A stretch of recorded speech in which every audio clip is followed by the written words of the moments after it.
L'islam, deuxième religion de France, forte de 5 à 6 millions de pratiquants, est plus que jamais au centre des débats.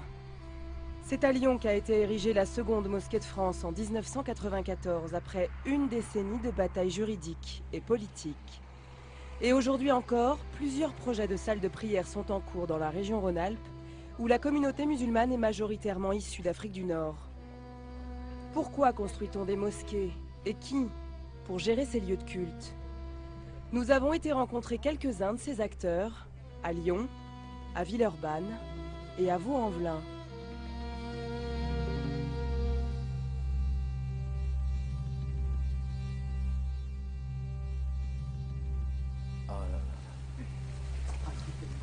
Bon, là, on est dans le chantier de la future mosquée de Vaux-en-Velin, qui a été initié au début. C'est un projet qui a été initié par la mairie de Vaux-en-Velin et par notre groupe qui est le collectif pour la construction de la mosquée. Et donc là, les travaux ont commencé depuis février 2012. Fawzi Hamdi est le président de l'association musulmane de Vaux-en-Velin. Depuis une dizaine d'années, c'est lui qui porte le projet de la grande mosquée de la ville. Bon, là, c'est un projet de 3000 m². Il est composé d'une grande salle de prière de 800 m² pour les hommes et d'une mezzanine, comme on le voit là, de 300 m² pour les femmes. Centre de formation, bibliothèque, salle de conférence, plusieurs annexes sont prévues.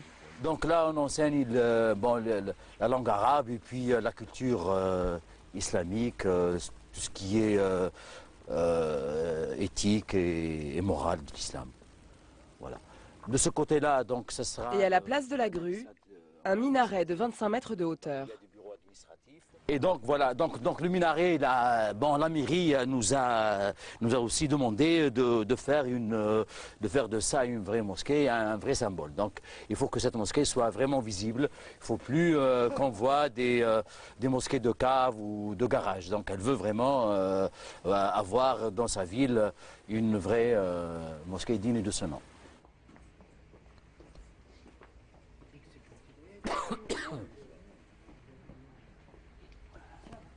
Donc ça c'est un vieux projet. Donc c'est un vieux projet qui a été porté par nos anciens depuis 1983. Donc ça ne date pas d'aujourd'hui, mais c'est un vieux projet. Et ce projet a été gelé plusieurs fois pour différentes raisons. Ce projet, il est estimé à 4 millions d'euros. Seul un quart de la somme a été réuni, essentiellement par des quêtes ou des donations de la communauté. Il ne faut pas aussi oublier que la ville de Vaux-en-Velin est une ville parmi les plus pauvres de France. Et la communauté ne peut pas justement financer jusqu'au bout la construction. Hein. Donc il ne faut pas quand même qu'on crie victoire tout de suite pour arriver à terme à réaliser ce projet. Seule solution pour finir le chantier, trouver des fonds étrangers. Mais en France, quelques 200 projets de mosquées sont en cours. Alors la concurrence est rude. La difficulté, c'est que tous les projets sont sortis en même temps.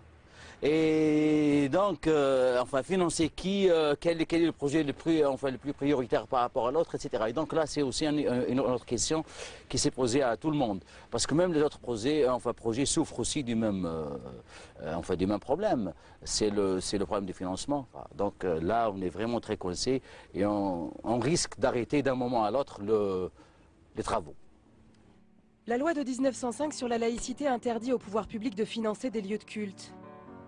Seules les églises catholiques, les synagogues et les temples protestants construits avant la loi sont entretenus par l'État.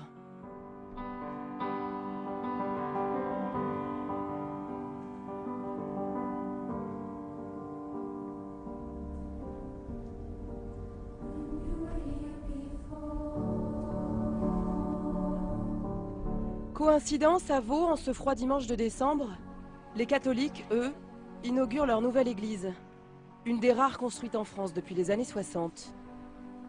Là aussi, le projet a coûté 4 millions d'euros, vite réuni car supporté entièrement par le diocèse de Lyon, et sorti de terre en seulement 2 ans.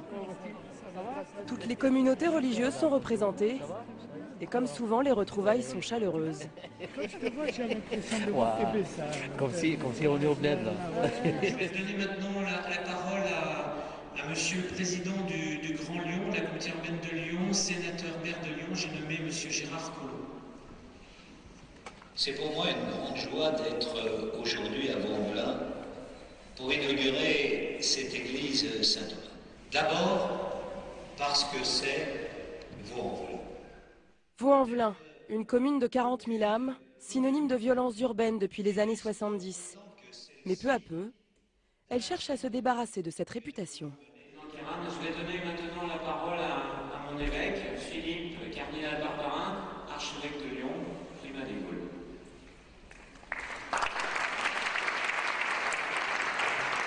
Je voudrais dire merci aussi à vous tous qui avez répondu si nombreux à notre invitation.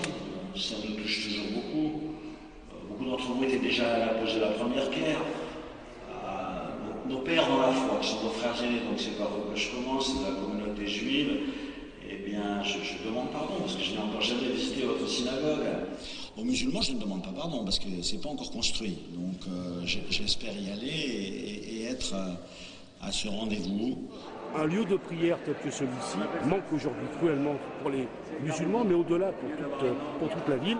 Un lieu identifié, quand je dis identifié, c'est pas pour des questions de sécurité, mais identifié parce que un lieu, je dirais, décent, pour que les musulmans, comme les catholiques ici, comme les protestants dans le temple protestant, comme les juifs, les israélites dans la synagogue, que les musulmans puissent avoir un lieu de prière décent et puissent pratiquer leur culte, vivre leur foi normalement, comme les autres. Et pour mener à bien son projet de mosquée, Fawzi Hamdi n'hésite pas à faire appel à tous les soutiens possibles, dont celui de Kamel Kaptan, recteur de la Grande Mosquée de Lyon. Moi je suis très direct.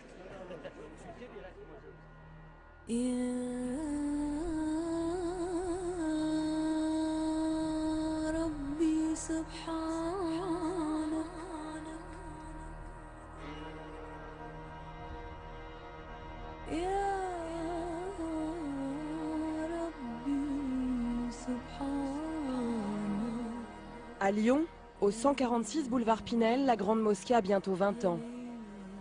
Après la Grande Mosquée de Paris en 1926, c'est la deuxième construite en France. Chaque vendredi, l'édifice accueille plus de 2000 personnes pour la prière.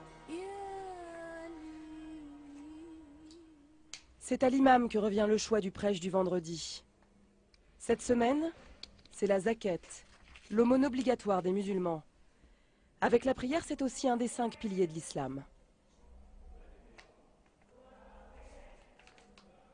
Et comme toujours, l'imam discute du message à transmettre aux fidèles avec le recteur de la mosquée, Kamel Kaptan. Alors, ça se prépare? Plein de questions sur la zakat maintenant. Le montant, comment il faut sortir la zakat, la façon de calculer la zakat. Les biens soumis à la zakat, c'est pour cela aujourd'hui je dois parler de... C'est ce que vous allez intervenir donc. Tout à fait, oui, c'est le bien soumis à la zakat. Oui. Et c'est ça aussi l'objectif de la zakat. Oui, la zakat. Oui. De secourir les pauvres. Mais rappelez aussi qu'on est en pleine période d'hiver et qu'il y a besoin, à mon sens aujourd'hui, d'accès aussi, d'aider les gens qui souffrent. C'est vrai qu'on n'a pas les structures nécessaires pour accueillir ces gens-là, mais je pense qu'on peut déjà les orienter, les aider, et même les aider avec les moyens dont on dispose. Mais au-delà du prêche, l'imam, c'est aussi un référent pour toute la communauté musulmane. Oui, je dirais que c'est un juge de paix. C'est un juge de paix qui intervient dans des situations, des fois, difficiles entre les individus, à l'intérieur des familles. Il pratique aussi les mariages, il pratique aussi les rencontres, les visites aux malades. Il dirige la prière lorsqu'il y a des personnes qui sont décédées. Donc c'est véritablement un lien social avec la communauté musulmane.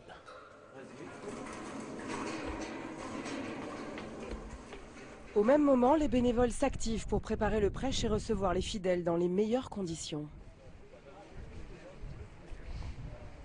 Les hommes occupent le rez-de-chaussée, jusqu'au patio. Les femmes sont à l'étage en mezzanine. Les vendredis de fêtes religieuses comme l'Aïd el-Fitr ou l'Aïd el-Adha, la mosquée ne peut pas accueillir tous les fidèles.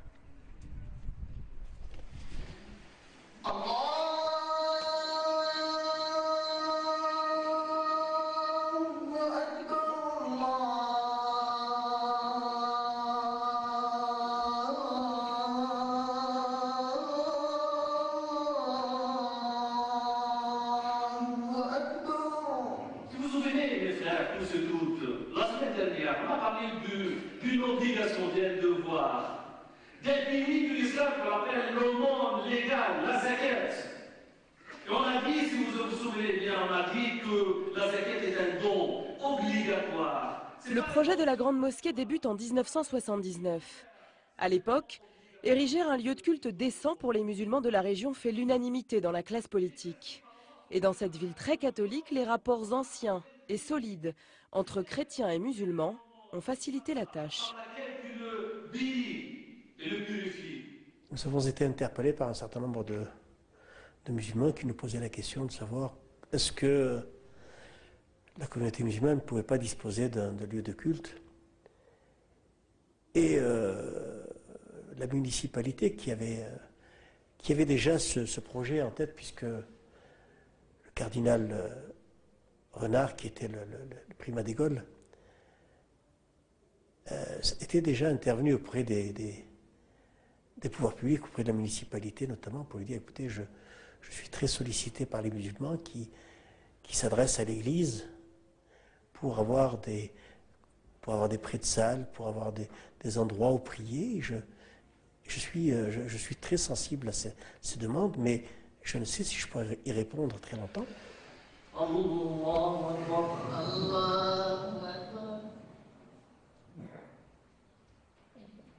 Face à cette demande, le conseil municipal de Lyon vote l'octroi d'un bail amphithéotique de 99 ans pour un terrain dans le 8e arrondissement. Et dans la foulée, le permis de construire. Mais autour, les riverains aussi s'organisent. Plusieurs associations dénoncent la construction de cette grande mosquée.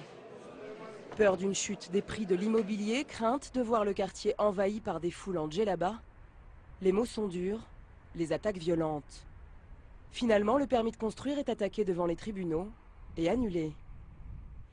Le projet s'enlise. 10 ans ont passé lorsque Michel Noir prend la tête de la mairie en 1989. Michel Noir arrive et il est interrogé dans une émission sur France 2, à l'époque sur la 2, qui s'appelait L'heure de vérité. Donc je prends mon téléphone et j'appelle l'émission. Et je pose la question en disant « Monsieur Michel Noir, êtes-vous pour ou contre la construction d'une mosquée à Lyon ?» Et voici la première de ces questions. Êtes-vous pour ou contre la construction d'une mosquée à Lyon? La décision sur la construction d'une mosquée à Lyon a été prise il y a 5 ans. Et je pense que d'ici fin juillet, je signerai le permis de construire, le lieu étant désormais choisi. 20 ans après, l'ancien maire de Lyon se souvient d'un combat qui a marqué sa vie politique et personnelle. Je confirme que dans les derniers jours d'août, je signerai le permis de construire. Donc c'est une occasion qui m'est donnée de le dire publiquement, dans le même temps où plus tard, à la fin de l'émission, on me dit quelles sont les valeurs auxquelles vous croyez, et on me dit êtes-vous chrétien? Je dis oui, je suis chrétien, et d'où un engagement de ma part disant il y aura une mosquée à Lyon dès l'instant où elle pourra être financée, bien évidemment, et c'est comme ça que les choses se sont enclenchées et pour le financement, puisque le lieu était crédible, il y avait une station de métro, bon, il y avait juste des riverains côté Brondillant, enfin, la commune de Bron en face, qui n'étaient pas très heureux, supputant je ne sais quel trouble à l'ordre public possible, dès l'instant où une religion qui connaissait mal peut-être s'installerait là. Il y a eu aussi la montée du Front National qui arrivait sur la scène politique, qui était très actif sur ces questions, où là où ça bougeait était présent, et le projet de mosquée était un projet qui pouvait, disons, agglutiner un certain nombre d'opposants qui pouvaient permettre effectivement de réunir et de faire autour de ce projet l'union de tous les anti-musulmans et les anti-mosquées de l'époque. Retour en France cet après-midi à Lyon, manifestation de plusieurs milliers de personnes à l'appel du Front National de Jean-Marie Le Pen contre la construction d'une mosquée lyonnaise et le port du voile. 3000 manifestants ont donc clamé leur double négation, non au port du voile pour les femmes musulmanes, non à la construction d'un lieu de culte quand la religion est islamique. Le cortège, après quelques échauffourées et 4 interpellations, s'est arrêté pour écouter Jean-Marie Le Pen. J'entends pas, sauf bien sûr quand les gens du Front National viennent défiler sous les fenêtres de l'Hôtel de Ville quand on délibère, mais je n'entends pas de colère de fond et voulant opposer une religion à d'autres, des valeurs à d'autres. On savait que sur ces sujets de société et de respect de l'autre, j'étais intransigeant, puisque j'étais un peu à l'époque identifié comme étant un des adversaires désignés du Front National. On savait que sur ce terrain-là, il n'y aurait aucune chance que je cède. Ce que je voulais, c'est que ceux qui sont de religion musulmane puissent avoir un lieu digne de ce nom. Parce que j'avais vu des lieux de culte sur les pentes de la Croix-Rousse qui étaient des caves, quoi. Et là, il y a une partie de moi-même qui ne pouvait pas l'accepter. Moi, il se trouve que le fait d'être fils de déporté a une valeur extrême. On avait aussi des problèmes de financement. Nous avons ramassé de l'argent, mais ce n'était pas suffisant. Certains pays musulmans nous avaient promis, mais on ne voyait rien venir. J'ai appelé l'ambassadeur d'Arabie Saoudite. Je lui ai dit, écoutez, monsieur l'ambassadeur, voilà notre projet. Le 22 mai, je crois, nous allons déposer la première pierre. Et nous allons commencer les travaux. Et on les laissera comme ça et on dira voilà ce que les musulmans sont capables de faire.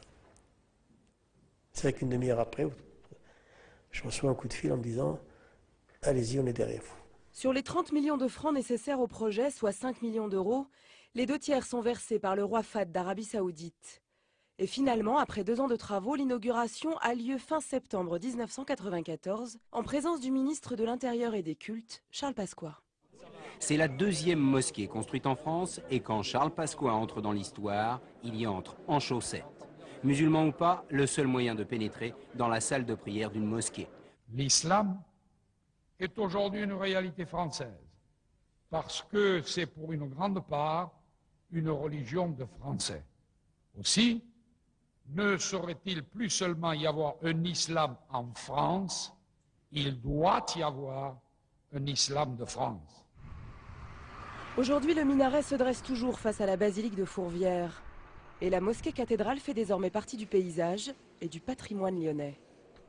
Les relations qu'on a avec nos voisins, les gens qui... et je pense que c'est un élément important, qui passent par la mosquée pour aller rejoindre le métro, à côté, pour leur éviter de faire... Ça aussi, c'est un signe que les gens, en passant par la mosquée, ils n'ont plus cette crainte ou cette vision qu'ils avaient de l'islam, etc., et des musulmans.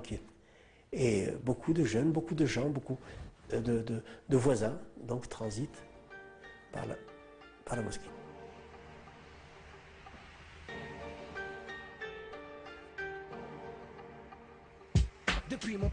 Retour à Vaux-en-Velin, où faute de financement, le chantier est en sursis.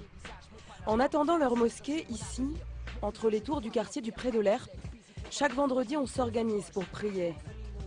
Depuis le début des années 70, des locaux associatifs se transforment en salles de prière, en sous-sol, du provisoire qui dure. Quand vous avez des lieux de culte bien identifiés, inscrits dans un urbanisme précis, vous avez des relations plus apaisées avec le milieu dans lequel vous êtes, puisque par définition, il n'y a pas cette hypothèse ou ce fantasme de mosquée cachée ou de lieu de culte qui serait dissimulé à la vue de n'importe quel kidam. Il n'y a pas de croissance globale du nombre de musulmans, certes. En revanche, il y a depuis un peu plus d'une dizaine d'années une résurgence du sentiment religieux. C'est pour ça que cette résurgence du sentiment religieux, elle se traduit par une intensification de la pratique. Pas une croissance globale du nombre de musulmans, mais une intensification de la pratique, le fait qu'il y a plus de gens qui veulent manger halal, il y a plus de gens qui font le ramadan, il y a plus de gens qui se comportent en musulmans, qui entendent, surtout chez les jeunes, qui entendent se comporter en musulmans. Et une partie de l'attitude qui consiste à se comporter en musulman, c'est d'aller à la mosquée. Donc oui, il y a, à mon sens, un effort de rattrapage à faire. D'ailleurs, il y a beaucoup plus de temples protestants proportionnellement au nombre de protestants que ce qu'il y a de mosquées proportionnellement au nombre de musulmans. On compte 2200 lieux de culte aujourd'hui en France pour 5 à 6 millions de musulmans. Alors construire des mosquées peut-il mettre un terme à cet islam des caves qui alimente peur et fantasmes? Dans ces quartiers de banlieue qui souvent cumulent tous les maux, chômage, violence, trafic, les extrémistes musulmans ont su parler à une jeune génération en quête de repères. Face à cette menace de radicalisation, ces mosquées cathédrales se dressent en rempart.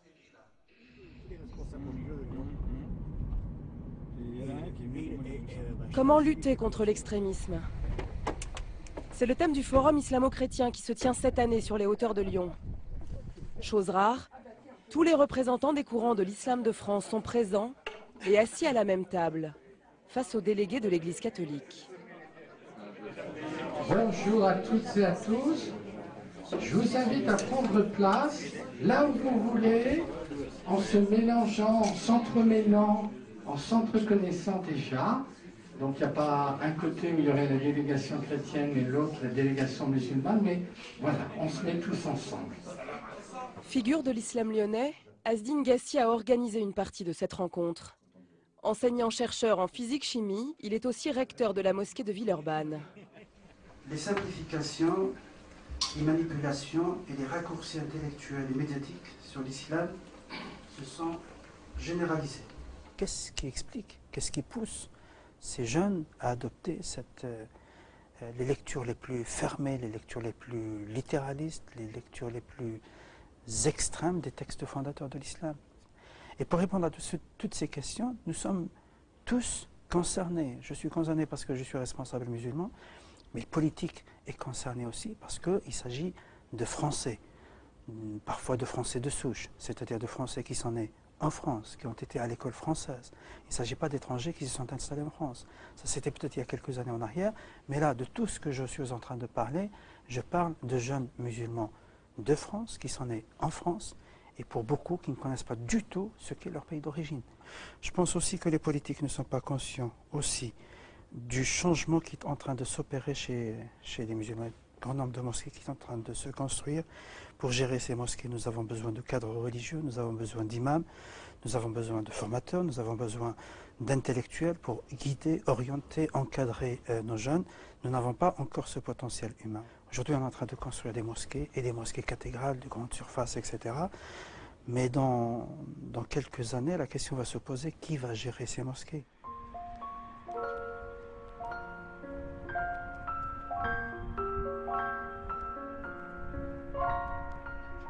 Former des imams et des cadres religieux en France.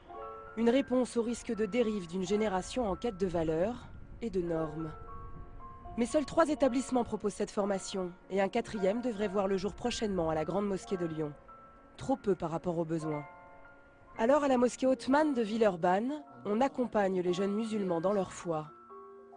Ici, des salariés, des étudiants viennent, quelques heures par semaine, suivre des cours d'éthique islamique. Comprendre la divergence pour appliquer les règles et les avis qui s'adaptent à notre contexte, parce qu'on a un contexte particulier, hein.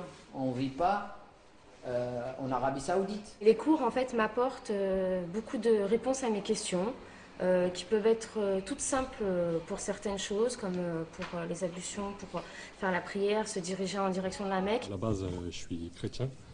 Je suis né dans une famille chrétienne peu pratiquante. Donc je me suis reconverti, donc j'ai pris des cours à la Grande Mosquée de Lyon. Parce que c'est vrai que maintenant, ce qui est bien, c'est que quand on se reconvertit, on a des bases. Bon, après, voilà, ces bases, j'ai voulu les enrichir. Et en venant à la mosquée ottomane, où ils sont chaleureux, où justement, ils prennent dans un cocon les nouveaux convertis. Donc justement, ces cours, ça permet de mieux apprendre sa religion, de mieux la vivre. Donc l'idéal, c'est d'avoir une compréhension correcte, la compréhension du juste milieu. Celle qui consiste à dire qu'on est complètement capable de pratiquer notre religion en se basant sur les textes, en se basant sur les principes de l'islam, de pratiquer la religion dans un contexte européen, dans un contexte français, sans tomber ni dans l'extrémisme, ni dans le rigorisme, mais sans délaisser la religion et sans tomber dans le laxisme. Il y avait un besoin de formation chez les jeunes, parce que c'est une mosquée qui est très fréquentée par des étudiants, par des enseignants, par des jeunes, parce que le prêche fait en français, c'est l'une des rares mosquées qui fait le prêche du vendredi en français.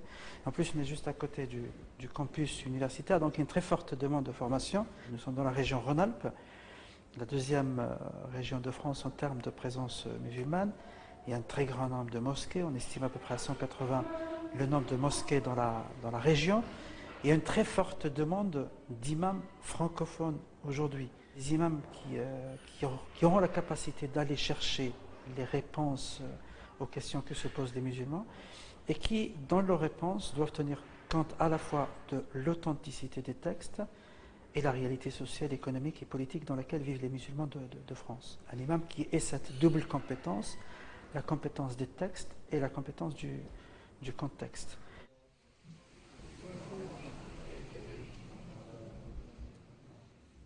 Trouver des réponses à leurs questions dans une société qui assimile leurs pratiques à celles des extrémistes. Une stigmatisation qu'ils imputent à la classe politique.